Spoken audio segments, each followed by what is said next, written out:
Kasihan sekali Pak Anies ini. Beliau yang pertama kali ditanya terkait anggaran APBD DKI 80 triliun oleh Pak Prabowo pada debat pertama, bahkan dibully pendukungnya setelah itu.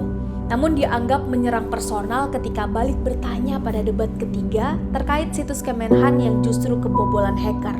Padahal total akumulasi anggarannya hampir menyentuh 700 triliun. Kasihan sekali Pak Anies ini.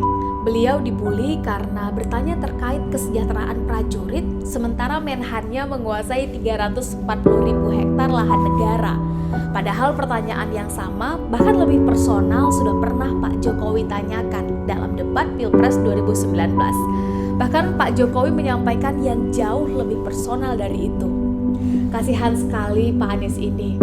Beliau berulang kali dituduh terlalu berambisi menjadi presiden, padahal baru sekali mencalonkan. Namun pada saat yang sama, Pak Prabowo sendiri sudah 4 kali mencalonkan diri. Sekali sebagai cawapres dan 3 kali sebagai capres. Lalu siapa yang sebetulnya terlalu berambisi? Kasihan sekali Pak Anies ini. Beliau yang dituduh tidak memiliki etika dan tidak berhak bicara tentang etika. Namun di saat yang sama, cawapres Pak Prabowo terpilih lewat proses yang sudah diputuskan melanggar kode etik berat lewat sang paman, sang ketua MK. Kasihan sekali Pak Anies ini. Beliau dituduh pengkhianat, padahal sudah memenuhi komitmennya untuk tidak maju pada Pilpres 2019 berhadapan dengan Pak Prabowo, lalu memilih mengabdi di Jakarta sampai masa jabatannya usai. Sebetulnya kami minta, setelah beliau mengatakan beliau sudah akan sumpah 5 tahun, beliau harus setia kepada sumpahnya kepada rakyat dan sebagainya, ya kan?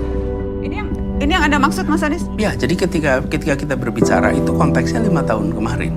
Bahwa saya berkomitmen untuk di Jakarta, saya tidak akan kemudian mengkhianati komitmen saya. Komitmen saya juga Pak Prabowo, bahwa 5 tahun saya akan di Jakarta dan itu saya selesaikan. Padahal dalam kasus lain, Pak Prabowo juga dianggap mengkhianati janjinya untuk timbul tenggelam bersama rakyat yang memilihnya. Namun tiba-tiba masuk kekuasaan begitu saja, seolah lupa dengan janjinya. Kasihan sekali Pak Anies ini. Beliau harus terima videotronnya dengan paksa diturunkan. Acaranya banyak dibatalkan. Berulang kali dapat ancaman penembakan dan menerima banyak ungkapan kebencian. Menimbulkan banyak pertanyaan, kenapa sebegitunya dianggap sebagai ancaman? Bukankah sang penguasa sudah yakin akan menang 1 putaran?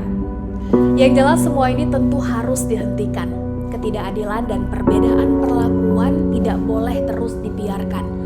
Semangat perubahan tidak harus selalu dianggap sebagai ancaman. Prinsip pokoknya Anies harus selalu salah dan semua salah Anies tidak boleh terus dipaksakan dan dilestarikan. Bukan begitu teman-teman? Yuk, gaskan!